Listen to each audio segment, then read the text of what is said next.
What's up?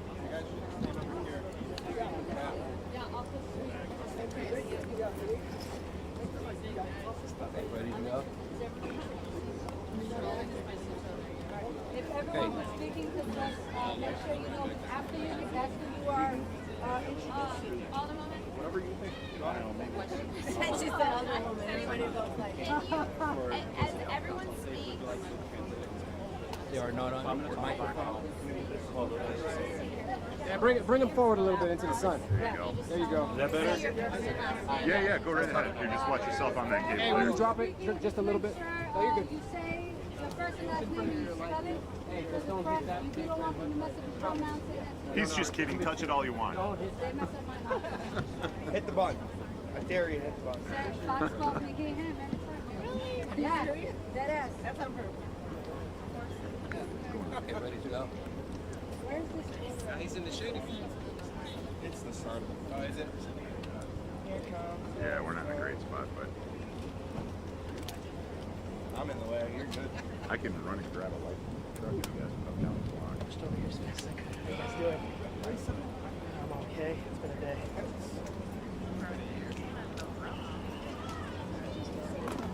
might be way too high. Yeah, it is what it is. Okay, ready to go? 1 second.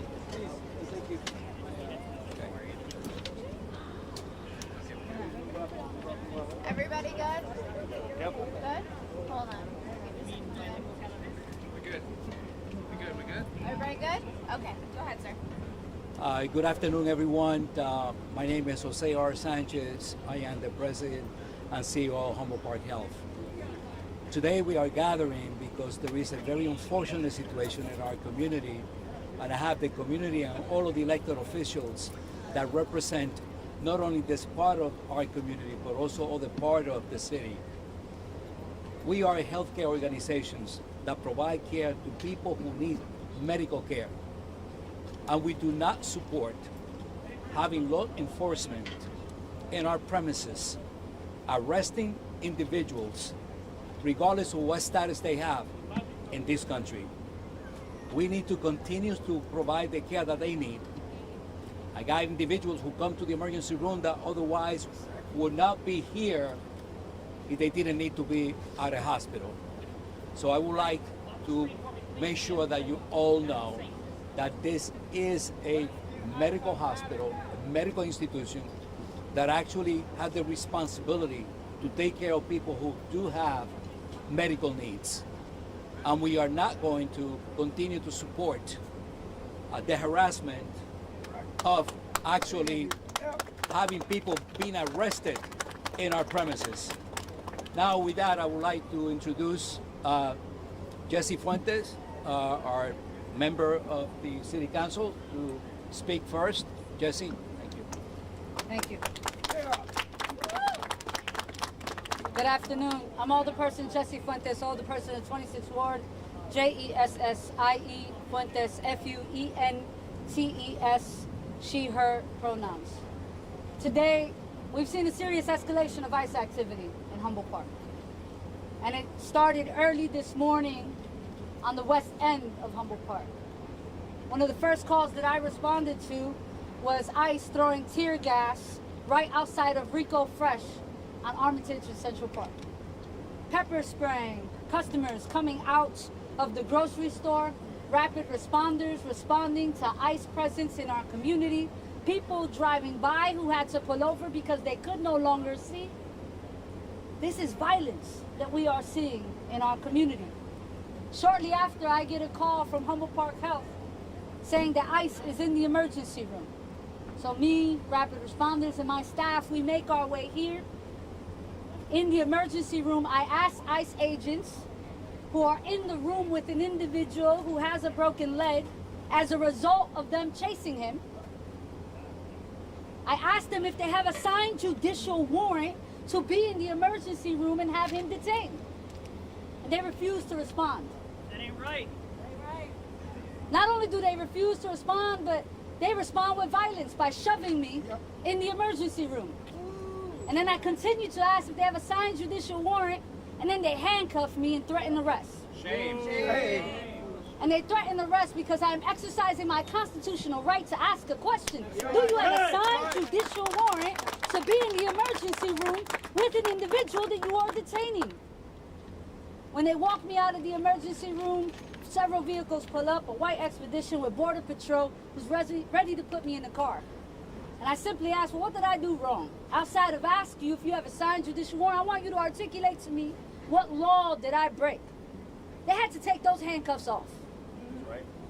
Because we have constitutional rights, and in the city of Chicago, every single elected official is going to protect those constitutional rights.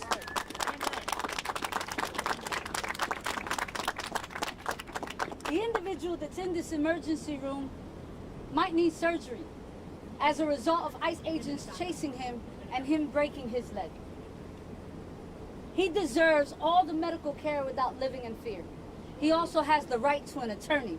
And so I will not leave the front of this hospital until I am sure that that individual is connected to a lawyer so that he is not disappeared and kidnapped by federal agents. Yes.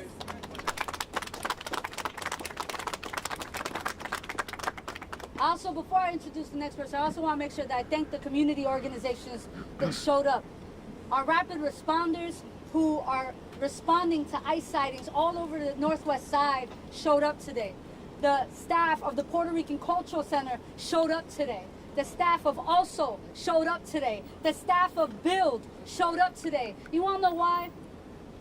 Because when they're doing violence prevention work, it also includes keeping every single member of our community safe.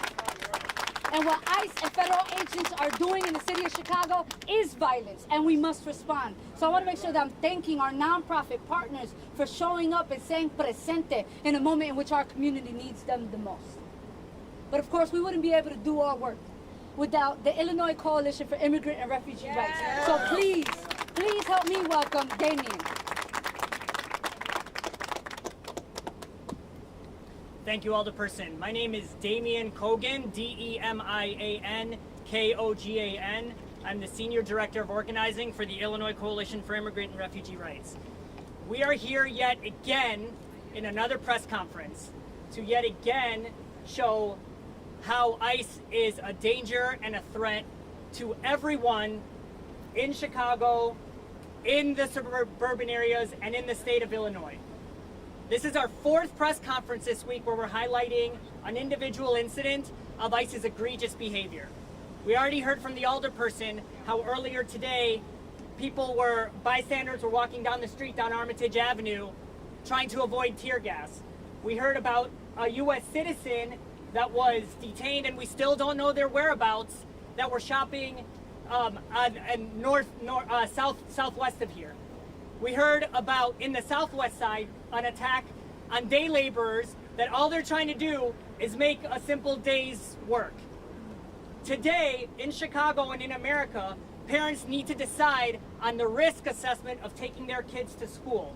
This is the authoritarian and fascist regime that we are living under today. And all of the elected officials that are here behind us today, and everyone here that came out to support, to show that we keep us safe, is us saying together that we say no. Because when our communities are under attack, what do we do? Stand up, fight back. That's right. What we're seeing is an attack on human decency. We're seeing an attack on our neighbors. We're seeing an attack on the U.S. Constitution, an attack on our laws, and we will not stand by silently while they try to come and trample over all of these things that we value and keep our communities and our neighborhoods strong. So the message that we have today is that all of you could play an important part in keeping each other safe. If you see ICE activity in your neighborhoods, we need you to call the Family Support Hotline, because that is the way that the rapid response teams all across the state of Illinois are alerted and are able to go and verify. That's how we know to be here today. That's how we knew how to be in front of Rico Fresh. That's how we knew about the Walmart incident. Right now, all over the South Side, hundreds of rapid response volunteers are live responding to the attacks that people are facing. So that is what resistance looks like, and that is what fighting for our collective safety looks like. So again, if you see ICE activity, please call the hotline at 1-855-435-7693. Bien breve en español, Lo que vimos hoy es otro ejemplo de un ataque en la comunidad, en nuestra comunidad y en nuestra constitución. Estamos aquí con muchos electos que van a hacer todo lo que se pueden hacer para luchar para nuestra seguridad colectiva, y también estamos con la comunidad que está listo para defendernos también. Tanto aquí como en el área sureste estamos viendo estos ataques, lo estamos viendo en todas partes del estado, pero todos juntos colectivamente estamos resistiendo y estamos luchando de vuelta, porque el pueblo unido jamás será vencido. So, por favor, si ven agentes de ICE o si piensan que ven agentes de ICE en su comunidad, pedimos que llaman a la línea de defensa, que es 1-855-435-7693. Gracias. Thank you very much. And now I am honored to introduce Congresswoman Delia Ramirez.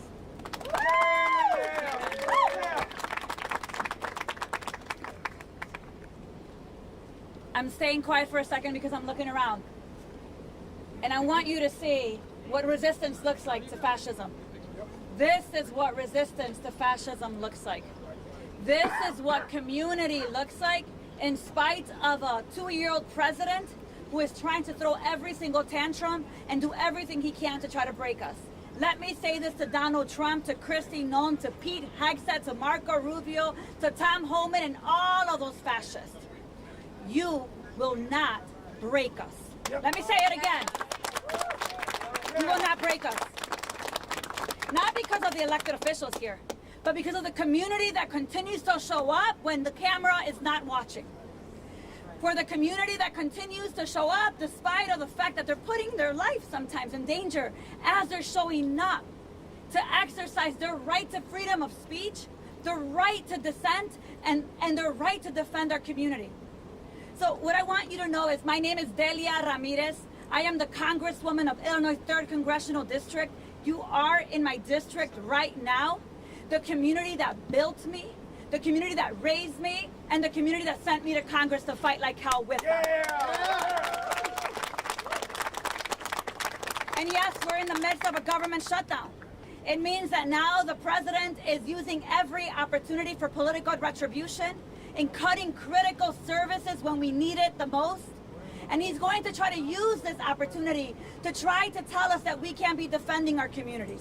Whether the ICE locator is on or off, our offices and community will continue to document what we see, connect our constituents to legal services, and work with every single level of government here today. I want you to know, community, that city, county, state, federal, we are here to say that we are working together. These moments of division that people attempt to create, they are not going to work against us no more. And I want you to know that as a member of Congress, I have a responsibility to work with the Illinois delegation to make sure that we're using every single congressional authority we have in our toolbox to push back against Kristi Noem. Just last week, I tried a motion to subpoena Kristi Noem, and now she showed up here today. Next time, Kristi Noem, you show up to Chicago, meet with me, because I've been trying to meet with you for the last few months. That's right. And let me say these last few things. We have a bill at the federal level called the No Secret Police Act that I am a co-sponsor of. Every single member of Congress, every Democrat should be on this bill. So colleagues of mine, if you're not on the bill, get on the bill. Let's get a discharge petition to bring it to the floor so we can protect our communities from mass agents who think that they can do whatever they want because they have been emboldened by covering up their face, and a secretary who's incompetent but also a criminal. Number two, we also have the Sensitive Locations Act bill. It is a bill at the federal level that states that ICE agents cannot show up to hospitals, to schools, and to communities of faith. We need every single Democrat on that bill today. Today. Because in this moment, you are asking us to do more, not less. And in this moment, we all have to do more, not less. So let me wrap this up in Spanish por un momentito. Primeramente a toda nuestra comunidad que yo sé que está viviendo con mucho miedo, salgo de la casa, no salgo de la casa, voy a la tienda, no voy a la tienda. ¿Qué voy a hacer con los niños? Es muy importante que sepamos que lo que ellos quieren es paralizarnos. Ellos quieren que tú no salgas de la casa, ellos quieren que nosotros no continuemos defendiendo a nuestra comunidad. Y siempre y cuando estemos aquí vamos a seguir diciendo presente, trabajando para abogar con ustedes. Y a los líderes comunitarios que literalmente en este momento están en un lugar defendiendo a nuestra comunidad, gracias por lo que están haciendo, porque son los héroes de la comunidad que lo están salvando. No los electos, sino que ustedes mismos. Así que muchas gracias y vamos a continuar apoyándolos en toda manera que podamos. Pero también quiero decir esto. Yo soy congresista federal. Yo sé que en este momento el presidente, porque tiene el poder en la casa, en el Senado y en la Casa Blanca, cree que puede hacer lo que él quiera. Todavía como miembros federales del Congreso tenemos responsabilidades y la responsabilidad de todo miembro del Congreso hacer todo posible para apoyar a nuestra comunidad. Así que si estás aquí o no estás aquí, asegurémonos que sepa la gente que hay legislación que se puede estar trabajando. Yo tengo una reunión que el senador Durbin y yo hemos demandado con el director de ICE aquí, que nos canceló la reunión el viernes pasado, y haremos todo para demandar que esa reunión pase lo más antes posible. Y quiero terminar con esto. Solos no podemos salir adelante. Solos nos vamos a sentir muy cansados. Solos tal vez sentimos que ya no podemos seguir abogando por nuestra comunidad, pero no estamos solos. Así que si tú quieres, si eres ciudadano y quieres tratar de salir como apoyar, conéctate con las organizaciones como ICER para determinar las maneras que tú también puedes ayudar en este momento. En este momento todos tenemos que ser los vecinos necesarios para protegernos de un gobierno que nos está atacando. Así que muchas gracias a todos, a la comunidad de fe. Por favor, continúen saliendo aquí con nosotros y apoyando a nuestros vecinos. Thank you so much. Y con eso, and with that, it is my honor to be able to introduce to you another champion for justice who understands this work because it's also personal to her, because she comes from community, has always been centered in community, our Senator Graciela Guzman. Good afternoon. Thank you. I'm State Senator Graciela Guzman. That's Graciela Guzman. My pronouns are she, hers, ella. I represent Illinois' 20th district, including the communities of Albany Park, Belmont Cragen, and the piece of Humboldt Park that we are just adjacent to. I'm here, friends. Again, as you've heard, we've been here day after day after day, this week in particular. This is my 4th press conference also. And I don't know about you, but you've heard a little bit about the rapid response efforts that have been underway. We have had community out every single day in Belmont Cragen and Albany Park this week since about 5:55 a.m. every morning. And the stories that come from each of those single days or patrols are inhumanities that abound and abound. Street vendors being stopped, like the woman on Lockwood and Fullerton today, who the only thing that saved her was the fact that she was able to demonstrate that she had the appropriate documentation to be in this country. Imagine that. She got lucky that she had it with her today, right? You've heard about the folks that are just trying to earn an honest day's work at Home Depots and are being stopped violently by ICE.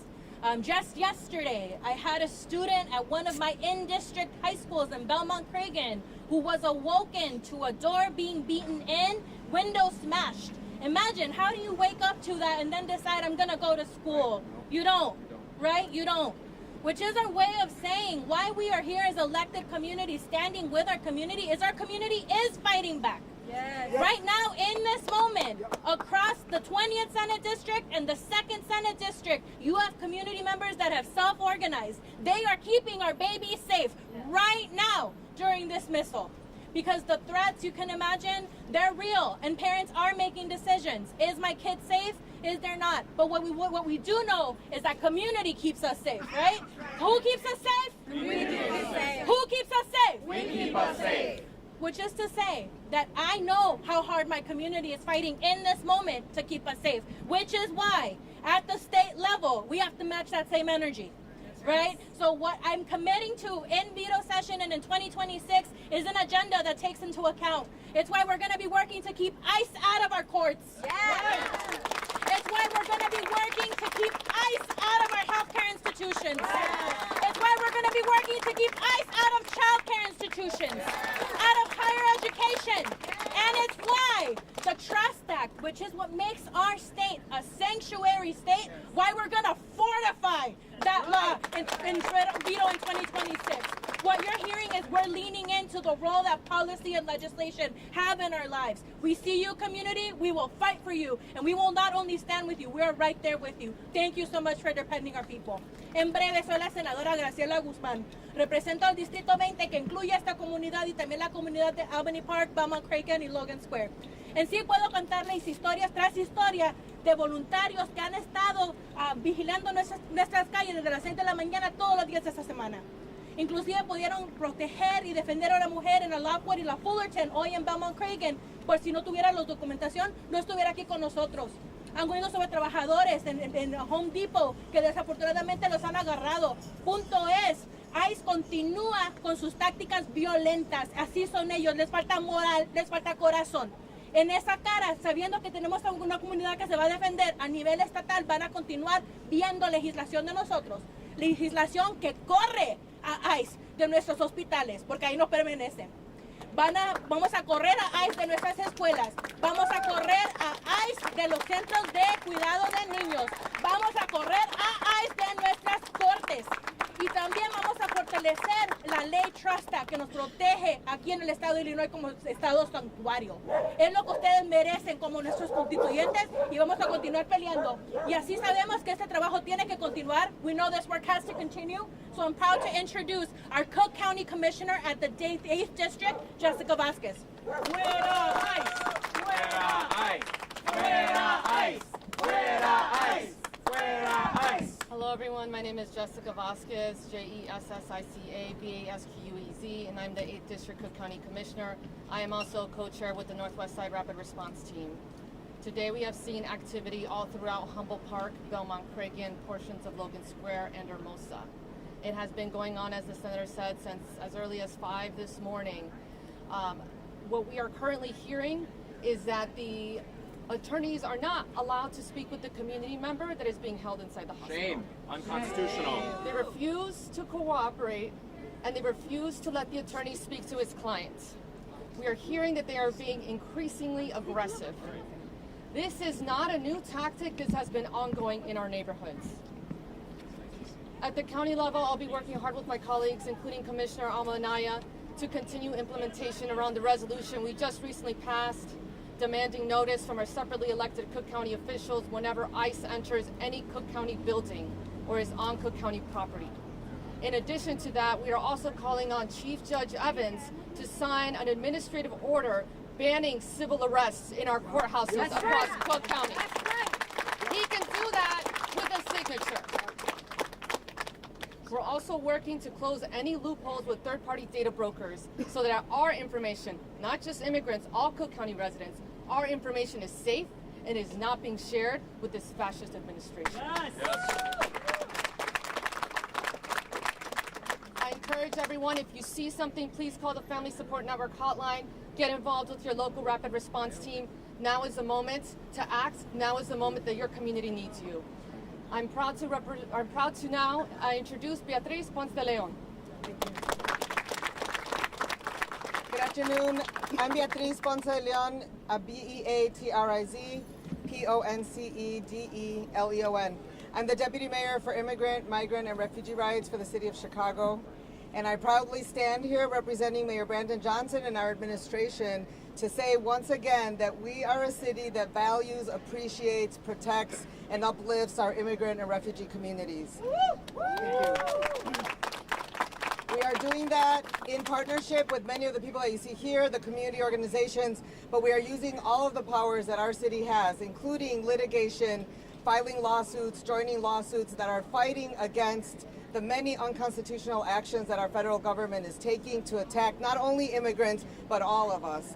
We are using our executive power. The mayor has signed 2 executive orders in this past month. One is reaffirming our welcoming city ordinance. Chicago police will not cooperate or assist ICE, and they will not be masked or unidentifiable. In addition, through that executive order, we will be using the FOIA powers to request more consistent and accurate information from DHS. Secondly, we signed another executive order that strengthens our commitment to constitutional policing, making sure that people have the right to exercise their First Amendment rights, to stand up, to voice their opposition, and to congregate in protest against these atrocities that we are seeing.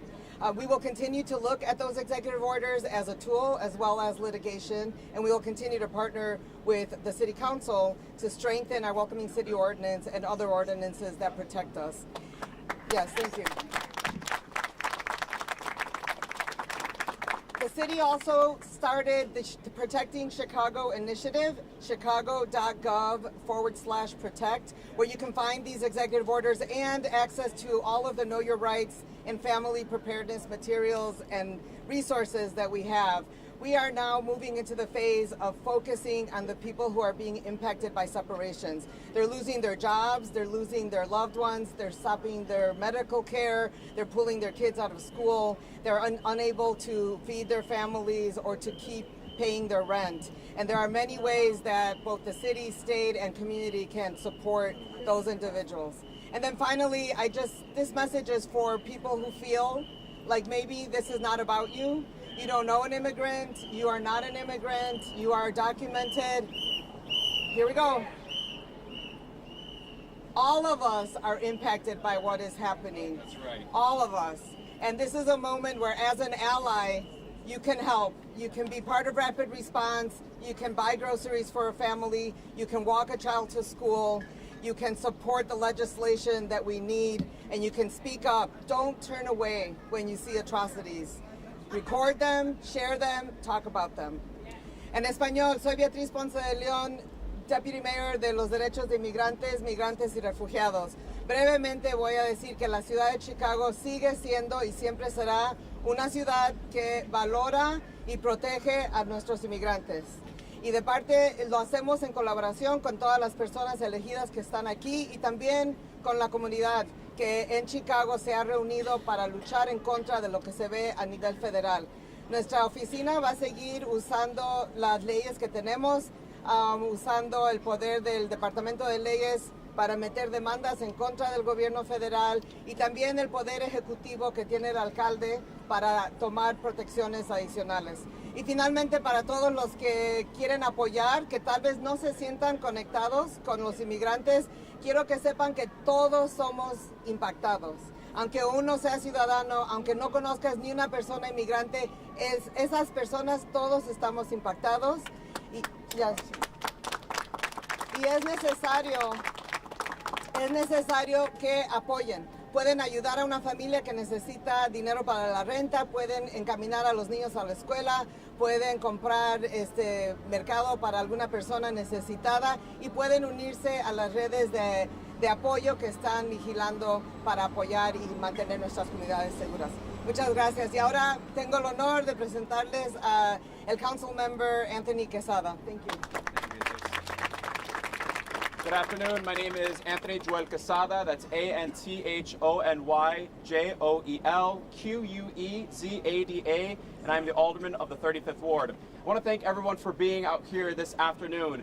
We fully condemn ICE's activities today here in Humboldt Park, across the Northwest Side, and across the United States. What this is a reflection of a fascist and authoritarian system that is seeking to divide our nation based off of our heritage, based off of where we come from, based off of who we love, and based off of our basic humanity. We are making an appeal to every single person in the city of Chicago and across our nation to stand up. We need you in this moment. We need you to understand that through our solidarity and through our courage, we can fight back, we can abolish ICE, and we can prosecute all of these people who are attacking our Constitution and the basic fundamental human rights of people here today. That's right.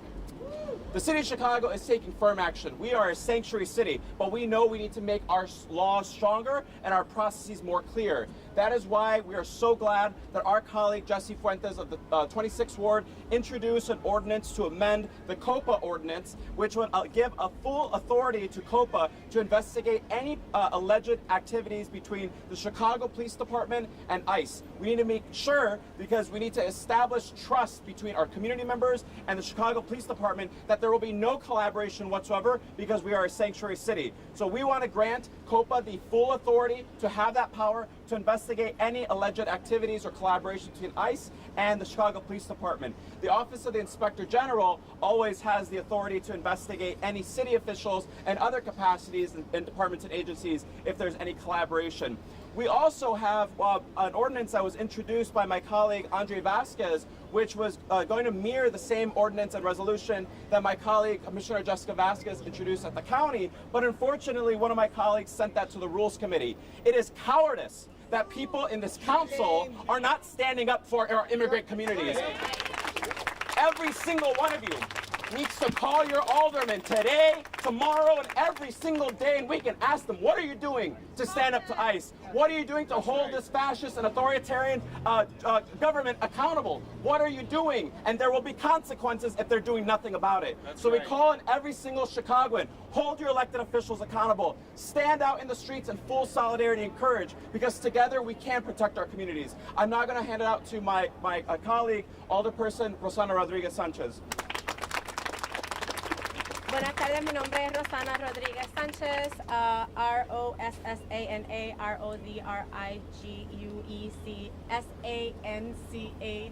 Rodriguez, no hyphen. Voy a decir lo que dijo Anthony en español. Él me dijo que iba a hablar poquito, pero pues vamos a ver cómo nos sale esto. Voy a empezar diciendo que hemos visto actividad de ICE aterrorizando nuestras comunidades, no solamente en Humboldt Park hoy, pero también en Albany Park, en Logan Square, en Belmont Cragen.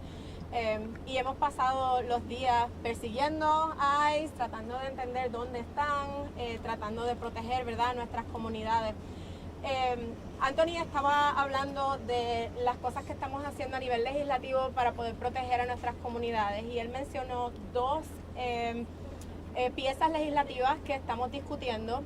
Una de ellas se concentra en darle autoridad completa a la agencia conocida como COPA para poder asegurarse de que investigan cuando la policía de Chicago colabora con las autoridades migratorias federales.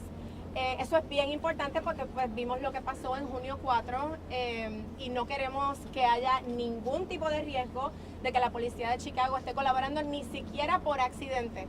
Así que si la policía de Chicago, si tenemos cualquier indicación de que eso ha pasado, COPA va a tener autoridad completa para poder investigar ese asunto.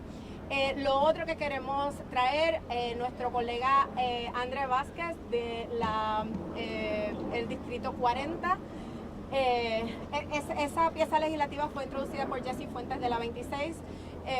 Andre Vázquez en la 40 introdujo otra medida que está basada en la medida que introdujo nuestra colega Jessica Vázquez en Cook County, y esa medida se concentra en asegurarnos de que tenemos información, de que se comparte información cuando sea que ICE está presente en edificios que le pertenecen a la ciudad, no importa qué edificio. Eso es bien importante para nosotros poder tomar medidas para proteger a la gente. Estamos presenciando fascismo en nuestras comunidades, estamos presenciando la completa violación de nuestros derechos constitucionales, y es bien importante que nos acordemos que el fascismo se sostiene con miedo, y este es un momento en que no podemos tener miedo. Este es un momento en que vamos a aceptar que es un momento que nos da miedo, pero vamos a actuar de todas maneras. Vamos a actuar de todas maneras, vamos a protegernos unos a otros. Si tú piensas que en este momento que estamos ahora mismo, tú no tienes un rol que jugar, estamos aquí para recordarte que todos tenemos poder, sí, y que juntos podemos asegurarnos de que luchamos y nos organizamos para poder proteger a nuestras comunidades y destruir ay, Dios mío. Está bien.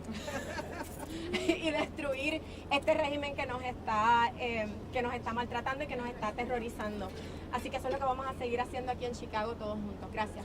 Thank you. And we were also joined today by our colleague Alderman Felix Cardona of the 31st Ward. Any questions about the press?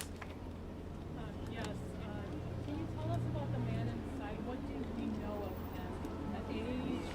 Was there a warrant for him? Was he just walking around? How did this arrest unfold as best as you can? He's about 37 years of age. We do not have any other background outside of he was chased by ICE prior to arriving at the hospital, in which he fell, broke his leg, and it's why ICE agents brought him here. The trauma to his leg is so severe he's going to need surgery. The hospital is making current decisions now if they can perform that surgery here or have to take him to another medical institution. We have been able to get the individual to sign legal documentation that will allow lawyers to represent him. Unfortunately, the ICE agents inside are not letting the lawyers speak to the patients. In fact, they have become aggressive with the attorneys that went inside. So we are talking to other legal institutions to understand what is our right here, what are the lawyers' rights to be able to speak with the individual inside, but it's really hard to get any further information when we can't get a lawyer to speak to the individual that has rights to an attorney. Alderperson, can you talk about your interaction with the federal agents inside of the emergency room? Are they still there? The ICE agents, in fact, yes, are still in the room with the patients. I got a phone call from the hospital letting me know that there are ICE agents inside of the emergency room. I don't think that we have to explain why that's a concern, right? People deserve to go into a hospital and feel safe. People deserve to get medical attention and not fear that they're going to get detained or deported. And so I arrived to the emergency room in which the ICE agents were sitting in the room with the individual. Outside of that room, I asked the ICE agents if they had a judicial warrant for the individual that they were detaining. They refused to answer. I asked that question multiple times, in which one of the agents who were unmasked shoved me. I then asked it again. He handcuffed me, threatened to arrest me because I was asking if he had a signed judicial warrant. When I was brought outside by the ICE agents, a white expedition pulled up that's roving around, by the way. We've had this press conference. That vehicle has gone around about 5 times while we've been standing here with Border Patrol. Border Patrol was going to put me in the vehicle, in which I asked the question, what law did I break? Outside of exercising my constitutional right to ask if they had a signed judicial warrant, it was then that they unhandcuffed me. Pues él necesita hacer un cirugía porque el pierna de él está roto, pero nosotros no sabemos todavía qué necesitan hacer.